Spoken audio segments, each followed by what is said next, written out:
Good afternoon. Welcome to OptionsTender. It is FOMC day, Wednesday, May 7th, 2025. So we're going to give you the game plan on FOMC reactions. Okay. Super important. I'm going to go through SPY on the 65, and that's it. We're going to go through the different scenarios. These scenarios have been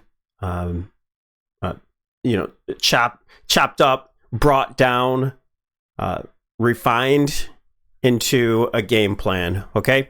So we're doing this intraday about 12:30 Eastern Standard Time, 12:30 p.m. And if you want to get these videos intraday, consider becoming a YouTube supporter at 99 cents a month. It really helps the channel. Thank you for all the support, you guys. Don't forget to like and subscribe, and let's get into it. Very simple day today. SPY. On the 65, we have a couple gaps underneath. We have a gap up top. What is going to close first? Our first, we have three gaps right here. Our first guess is that we broke down from this wedge, this bearish rising wedge, and we're going to close some gaps or at least back test this trend line here. We adjust it to the top there. All right, so you had that perfect back test before. Does price come back to the gap, hold, close this one, hold the trend line, and continue higher? Well, that's going to be the question. On a traditional technical analysis, look, it's an optical look here.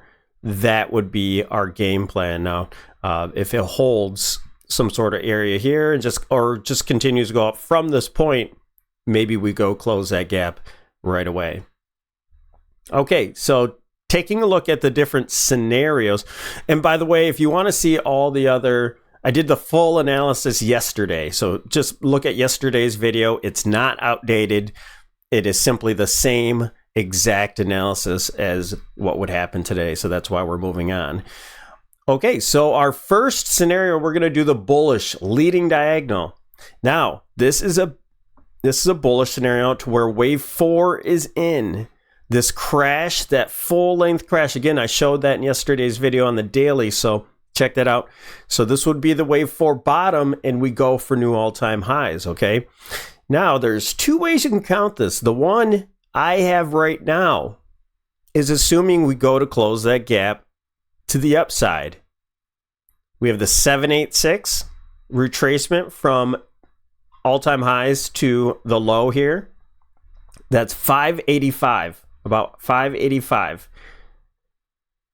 So if we're looking at that traditional look here, we have this gap closing right about 585 is where that retracement is, and that's right here. That's where this resistance is up above. All right, and that's that former breakdown candle high. Okay, so this would be our zone. I think we're already at a top right now, but FOMC can bring anything. This is our zone that we showed on the daily time frame. Here's our gap that we could close directly in this leading diagonal. Okay, so with this count, we have this as a 1. These are all 3 wave moves. 2, 3, 4. And so 4 is measured from the bottom of wave 2 to the top of wave 3, and could definitely cross over wave 1. It's a diagonal. You can see the shape. It's a pattern of a bearish rising wedge. That's what gets you. All right. So we should hold the bottom of this wedge here and have one more high to close the gap. Now that's perfectly with that 382. All right. That's a common spot for the price action to hold for wave 4. And after we make this new high, there'd be a divergent high close the gap, or at least make it to the gap, then you would have this 50, 60% retracement from top to bottom that you should retrace to, and then go to all-time highs in a wave 3. Now, if we go directly lower from here, then we have to downgrade this. You have a wave 1 and then a flat pattern for a 2. And then wave 3 was in that big move from the tariff relief. Then you have a flat pattern for a 4. And 5 is in. Therefore, wave 1 and a leading diagonal would be done. You can forget about the retracements here. We should break down from that wedge. And really, we should just go directly to, if the top is in, wave 1, from the top of wave 1 to the bottom, we should have 50, 60% retracement here. Now, a huge level, 522, we really shouldn't hold underneath that level or even make it to it, this 382, because that's the wave 4. Now we spiked under it with the crash, right? But got right back above it. So that's what tells us that the wave 4 is still possible, that's still valid, and we shouldn't get back under it. 522 should hold, and then we should go to all-time highs. That's the bullish scenario. Now, what camp I'm in, I'll show you. I don't think this is the case necessarily, just because of cycles. But we're looking at, in this case, our top is in. And we're looking at a wave 1, which is a leading diagonal. And then we're getting a zigzag. So you have to count some sort of 5 wave in there. This is a mess. You can't see all that stuff. So 1, 2, 3, 4, 5. A flat correction into B. And 1, 2, 3. Which you see the 1, 2, 3, 4, 5 within that 3, 4, and 5. I do think this is a completely valid count. I just don't know if this wave 2 would be done yet, and we get a wave 3, which measures out to 355.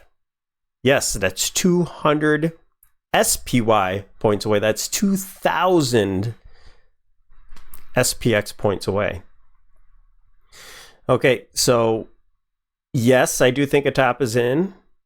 Yes, I do think this wedge is going to break down, but I think it's a little bit more likely, and I'm open-minded to both, okay? I'm not just saying one thing or the other is going to happen. That our flat pattern scenario is likely to play out. Okay, and that here is where we have the all-time high in. This is a wave 1. I changed this from A to B because I don't want people to be confused. This is going to be a bear market, so I want you to know that this is possibly a, it can be an A or a 1 or B or 2, and we'll see how that plays out. In 2000, that was an ABC. 2008, it was a 5-wave move to complete a larger flat pattern ABC, okay? So right now, okay, so we have that wave 1 is in, leading diagonal from the top. Now you have your A, B, C, just like we had in the last board that we had up, but that's just a larger degree A for a flat pattern. Now we're looking for a deep retracement for a flat, and that could easily go to the 887. All right, if the high is in, then that could be an 887, or it could even expand to new low. Okay, don't think just because we test a new low that can't zip back up and be a fake break. And then we're looking for a 5-wave move, impulse move, to perhaps close that gap, leave that unfinished business, close that up in the 786 back up to that 585. That would take a lot of time off the clock. if you want to see some examples of this, then I'll post the video up at the 10-minute mark. That's the kiss of death. And I show you examples of the different corrections that started from bear markets, okay? So in this example, which I think is more likely, I think this is an A, B, C. Now that doesn't change our target very much. It just brings it up a few dollars. So that that would take us up to, on the other screen, 372 would be our target if we made it up to the 786. All right. So with that said, that's our game plan. We're looking for a breakdown. I think it's more likely we're breaking down right now.